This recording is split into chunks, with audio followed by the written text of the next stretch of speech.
Yan guys, may sisiw na ang patok ko. Ayun na siya.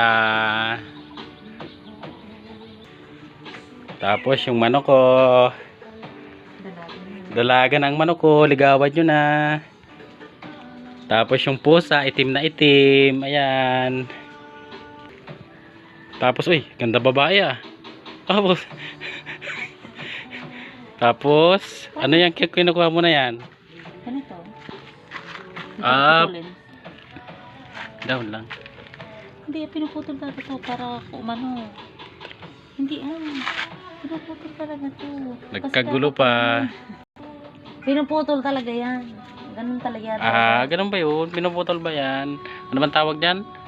Alubari. Alokbati. After 3 weeks. Ngayon, kukuha na natin yan ng dahon panhalahok sa sapsap.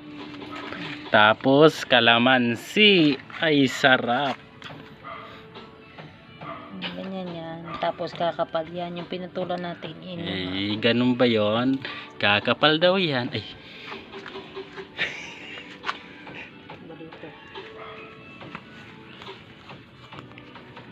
Madilim guys, madilim.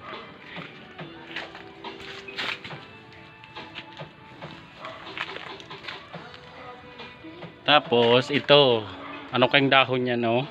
Ginawang halaman. Sa amin damo lang yan.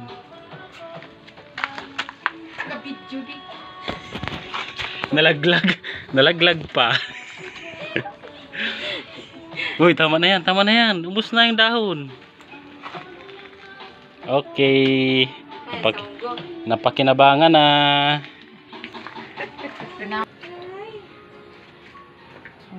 Ready na.